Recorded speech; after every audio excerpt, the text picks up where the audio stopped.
Hello student, high মাদ্রাসা মাধ্যমিক 2026 পরীক্ষার্থীদের সুবিধার্থে হাই মাদ্রাসা পর্ষদ দেওয়া টেস্ট পেপারের 416 পৃষ্ঠার 4 নম্বর সেটের 100% সঠিক উত্তর আমরা দেখে নেব। তো প্রথমেই আমরা এমসিকিউ প্রশ্নের উত্তর দেখব। প্রশ্ন বলছে, ভূমিরূপ পরিবর্তনকারী শক্তিগুলির মূল উৎস হলো, ভালো করে শুনবে, মূল উৎস হলো তাহলে সূর্য বা সৌরশক্তি। আর একটি বিষাক্ত বজ্র পদার্থ হলো তো কাঁচ। ভারতের বৃহত্তম হিমবাহ হলো সিয়াচেন, খুব ইম্পর্টেন্ট। দক্ষিণ ভারতের ম্যানচেস্টার, কোয়েম্বাটুর। তোমরা এখানে কয়েকটা জিনিস মনে রাখবে যে ভারতের ম্যানচেস্টার বলা হয় আমেদাবাদকে, দক্ষিণ ভারতের ম্যানচেস্টার বলা হয় কোয়েম্বাটুরকে, আর উত্তর ভারতের ম্যানচেস্টার বলা হয় কানপুরকে। এই তিনটাই তোমাকে মনে রাখতে হবে, কারণ শুধুমাত্র এটাই পড়লে হবে না, কারণ এর বেসিকে যা বললাম তুমি বারে বারে পড়ছো, দক্ষিণ ভারতের ম্যানচেস্টার কোয়েম্বাটুরকে, দক্ষিণ ভারতের ম্যানচেস্টার কোয়েম্বাটুরকে, দক্ষিণ ভারতের ম্যানচেস্টার কোয়েম্বাটুরকে। পরীক্ষা প্রশ্ন চলে এসছে উত্তর ভারতের ম্যানচেস্টার কাকে বলে, তখন কি হবে? এই জন্যই সমস্ত লিঙ্কগুলো পড়তে হবে। বায়ুমণ্ডলে অক্সিজেনের পরিমাণ, তো অক্সিজেন 20.94%। এক্ষেত্রে আর যেটা মনে রাখবে যে বায়ুমণ্ডলে নাইট্রোজেনের পরিমাণ কত, তখন হবে 78%। তারপরে দেখো যে ভারতের মূল ভূখণ্ডের দক্ষিণতম বিন্দু হলো কন্যাকুমারিকা,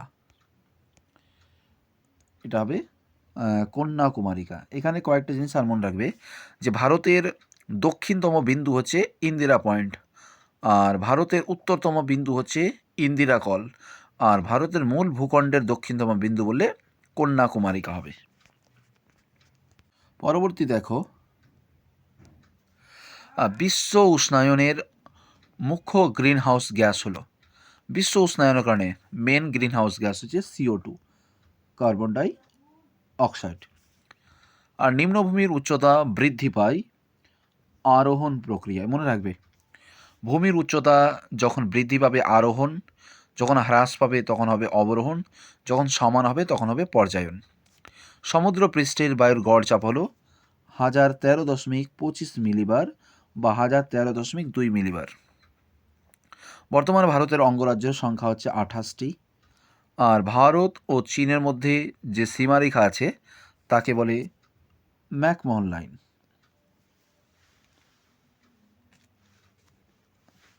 নীলগিরি পর্বতের সর্বোচ্চ শৃঙ্গের নাম হচ্ছে দোদাবেতা। পরবর্তী দেখো, ভারতের জীবনরেখা বলা হয় রেলপথকে। এখানে আরও মনে রাখবে যেটা, যে ভারতের উন্নয়নের জীবনরেখা বলা হয় তখন হবে জলপথকে। ইসরোর সদর দপ্তর কোথায় অবস্থিত? বেঙ্গালুরুতে। ইসরোর পুরো নাম কি? Indian space research organisation.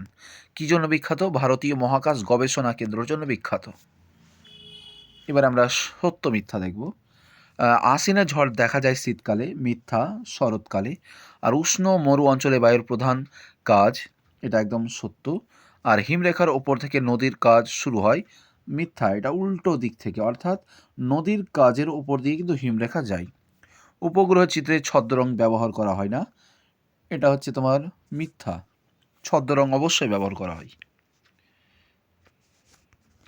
পরবর্তী, উচ্চ গতিতে নদীর প্রধান কাজ হলো ক্ষয় ও বহন, এটা একদম সত্য। আর মিলিয়ন সিটে 4x4, এটাও একদম সত্য। এবারে SAQ দেখো, SAQ লিখে দিয়েছি। সার্ভে অফ ইন্ডিয়া SOI সদর দপ্তর দেরাদুনে, ঠিক আছে, দেরাদুনে অবস্থিত। আর ধোঁয়াধার জলপ্রপাত ড্যাশ নদীতে? নর্মদা নদীতে গড়ে উঠেছে। ড্যাশকে ভারতের কমলালেবু শহর বলে? নাগপুর। বায়ুমণ্ডলের উচ্চতার বৃদ্ধির সঙ্গে সঙ্গে উষ্ণতা বৃদ্ধি পাওয়াকে বলে বৈপরীত্য উত্তাপ বা বৈপরীত্য তাপমাত্রা, বা উষ্ণতা বলে বৈপরীত্য। গঙ্গার প্রধান উপনদীর নাম কি? যমুনা। পূর্ব ভারতের প্রধান বন্দরটি হলো কলকাতা। বাম স্তম্ভের সঙ্গে আমরা ডান স্তম্ভ দেখব।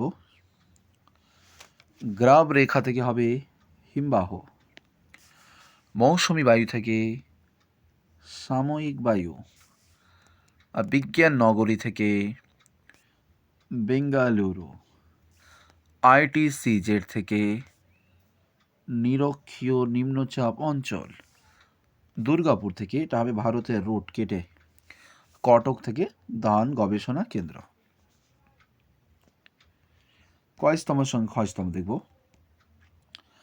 দেখো পলল শঙ্কু কি, এটা হিমবাহের পর্বতের পাদদেশে বালি কাকর পলি জমে কিন্তু পলল শঙ্খ সৃষ্টি হয়।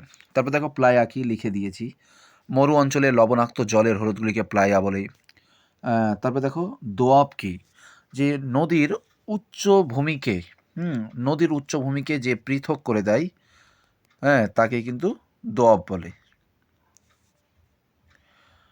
নদীর উচ্চভূমিকে, নদীর উচ্চভূমিকে দোআব বলে। তারপর দেখো কোন ভূমিরূপ ডিমের ঝুড়ি ভূমিরূপ নামে পরিচিত, ড্রামলিন।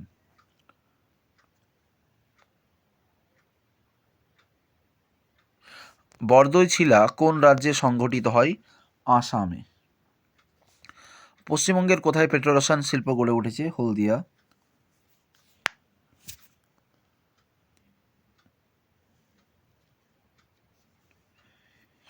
আর হিমবাহ উপত্যকার আকৃতি কিরূপ, ইউ অক্ষরের মতো। পাখির পায়ের মতো বদ্বীপ কোন নদীর বদ্বীপ দেখা যায়, মিসিসিপি মিসৌরি নদীর বদ্বীপ।